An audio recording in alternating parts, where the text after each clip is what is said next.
tentang aplikasi Google Classroom. Video sebelumnya saya telah menjelaskan tentang menu yang ada di tugas kelas, yaitu membuat sebuah tugas dengan tugas yang langsung di soal tugasnya atau siswa menjawab dengan menggunakan lembar jawab. Nah, untuk video ini saya akan menerangkan atau sharing tentang pembuatan tugas menggunakan Google Form.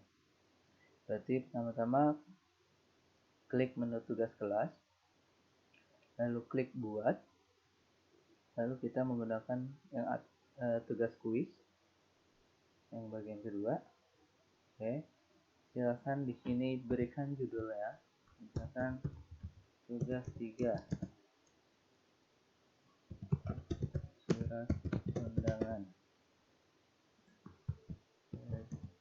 Silakan kalian jawab ada di Google Form. Nah, pada tugas yang tadi tugas kuis akan secara otomatis dibuatkan Google Form oleh Google Classroom. Jadi kita membuat sebuah pertanyaan atau sebuah soal adanya di Google Formulir. Nah, untuk selanjutnya setelah mengisikan judul, petunjuknya silahkan dikasih secara detail, sedetail mungkin agar siswa tidak bingung dalam mengerjakannya. Kalau sudah jelas, maka langkah berikutnya adalah klik yang di Google Form-nya, yaitu blank quiz-nya. Klik, akan lari ke menu Google Form. Nah, pada Google Form di sini, ini adalah Google Form untuk quiz kita. Langkah pertama adalah ganti dulu formulirnya. Berarti di sini adalah tugas 3 surat undangan. Sesuaikan dengan tadi tugasnya aja, judulnya. Nah, kalau sudah, silahkan di sini kasih pertanyaan, misalkan bukan pertanyaan sih, judulnya lagi aja, surat undangan. Kalau sudah, untuk deskripsinya itu opsional, boleh dipakai, boleh tidak.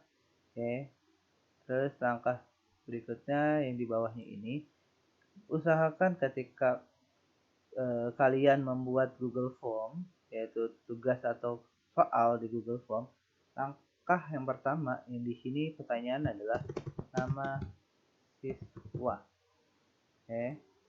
Kenapa harus diisikan nama siswa? Karena agar kita tidak bingung untuk menilainya dari siswa tersebut. Silakan tuliskan nama siswa, habis itu diklik wajib diisi. Jadi akan nampil seperti ini, wajib diisi.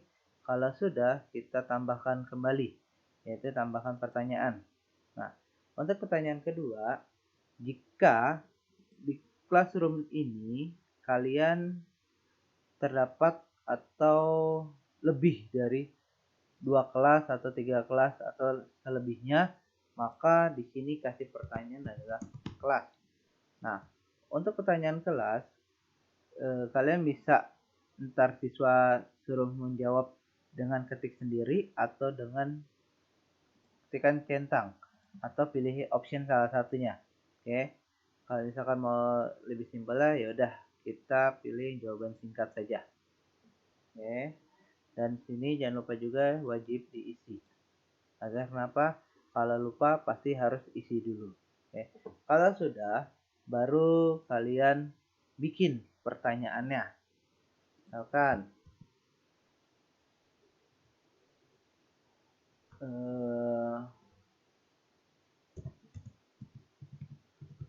kompon.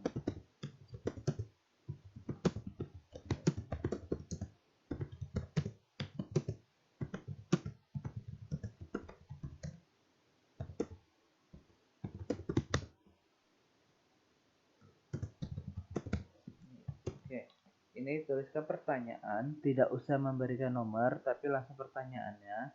Nah, untuk pertanyaan ini kita bisa pilih apakah dia jawaban singkat, atau dia sebagai paragraf, atau biasanya ini esai. Oke, ini biasanya isian, ini adalah esai, atau pilihan ganda, atau kotak centang. Maksudnya kotak centang ini berarti cara menjawabnya adalah dicentang. Oke. Drop down itu biasanya nanti akan ada pilihan ke bawah ketika diklik.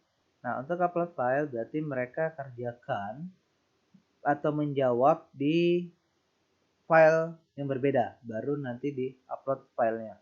Oke, karena di sini saya ingin membuat pilihan ganda, berarti pilih yang pilihan ganda. Oke, setelah pilihan ganda, silakan kalian isikan opsi 1. Biasanya opsi 1 itu adalah A. Misalkan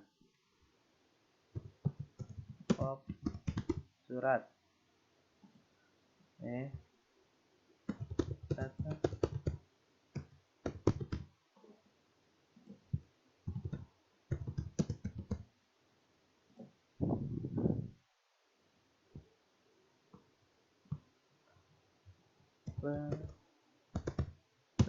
Oke, misalkan contoh soalnya seperti ini.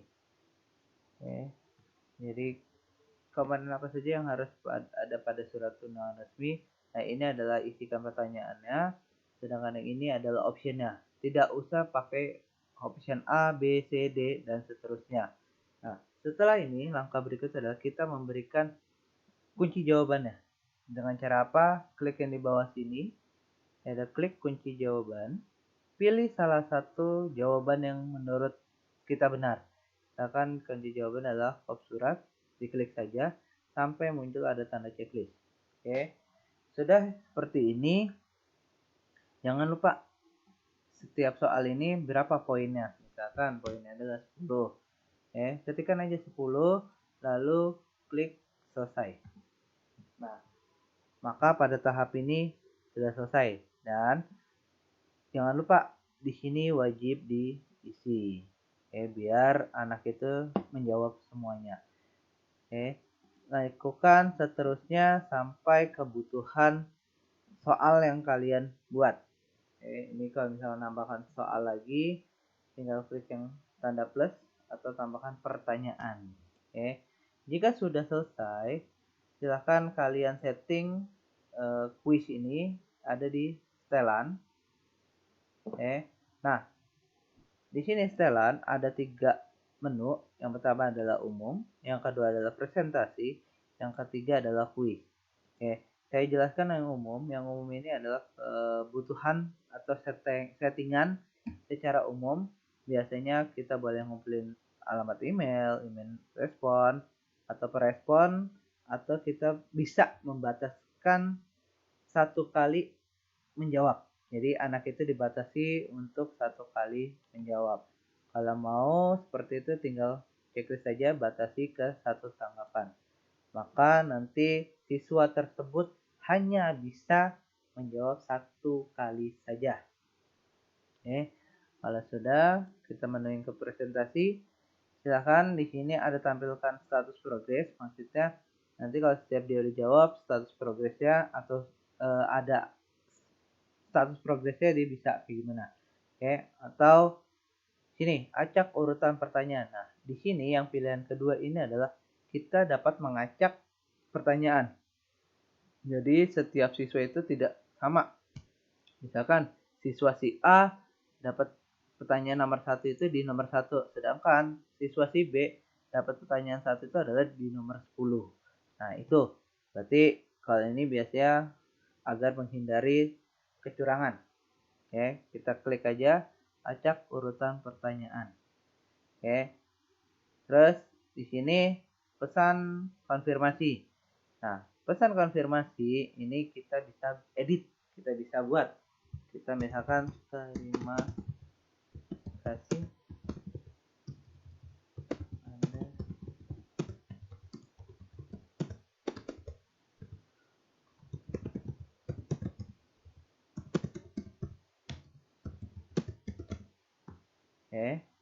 misalkan terima kasih Anda sudah selesai mengerjakan soal kuis ini. Sudah. Jadi settingannya cuma pilih presentasi itu adalah acak urutan pertanyaan dan pesan konfirmasinya. Terus menu yang ketiga pada setelan adalah quiz. Nah, setelan ini biasanya untuk settingan quiz. Misalkan di sini opsi quiznya rilis nilai segera setelah setiap pengiriman. Berarti ini akan secara otomatis dinilai. Atau kita bisa namanya manual. Oke, karena sini adalah kita menggunakan CBT, otomatis kita menggunakan settingan nilainya itu secara otomatis akan keluar. Dan di sini yang paling bawah ada responden dapat melihat. Nah, di sini kita bisa atur. Mereka bisa melihat pertanyaan yang tidak terjawab, jawaban yang benar, dan poinnya atau total poinnya. Nah, biasanya untuk menghindari hal kecurangan adalah kita uncentang atau kita hilangkan centangnya yang ada di option kedua, yaitu jawaban yang benar. Jadi siswa tidak akan melihat jawaban yang benar atau yang salah. Ya, mereka kalau untuk nilai ya silakan, ini opsional, apakah mau dikasih tahu atau tidak. Kalau tidak dikasih tahu berarti ini diklik aja, jadi dihilangkan centangnya, maka siswa tidak mengetahui poin yang mereka dapat. Tapi kalau emang kita mau melihat biar siswa itu dapat melihat poinnya, maka silakan di checklist saja. Kalau sudah, kita klik simpan. Oke, tunggu sebentar. Kalau sudah seperti ini, sudah kita setting, sudah kita bikin pertanyaan, maka langkah berikutnya adalah silakan di sini di close, tidak ada masalah karena secara otomatis file ini atau formulir ini akan tersimpan di Google Drive kita. Jadi langkah baiknya adalah di close saja. Lalu di sini kita atur di sini yang sebelah kanannya, ini quiz ini untuk siapa aja. Tapi ingat kayak video yang kemarin, jika kalian pilih 2 kelas maka kita tidak bisa jadwalkan. Tapi kalau misalkan hanya satu, kita bisa menentukan kapan soal ini diterbitkan. Poinnya jangan lupa sesuaikan dengan Google formulirnya. Terus tenggatnya silakan kalian atur juga, opsional. Selama berapa lama mereka bisa mengerjakan ini. Dan jangan lupa sekali lagi adalah pilih topiknya. Yaitu karena sini adalah tugas, maka topiknya adalah tugas. Oke, kalau sudah, kita bisa pilih tugaskan, itu berarti langsung disampaikan ke siswanya, atau kita jadwalkan. Misalkan kita bikin kuis sekarang, kita ingin tampilkan kuis ini adalah besok hari pukul 7. Maka kita bisa klik jadwalkan. Di sini pilih karena hari ini tanggal 6, maka besok saya ingin munculkan, maka tanggal 7 diklik. Di sini ganti jamnya adalah 07.00. Setelah itu klik jadwalkan. Oke. Nah, setelah seperti ini, maka selesailah kita membuat tugas kelas dengan menu tugas quiz, yaitu dengan membuat sebuah pilihan ganda dengan Google Form. Sekian video kali ini. Kurang lebihnya saya minta maaf dan terima kasih. Selamat malam.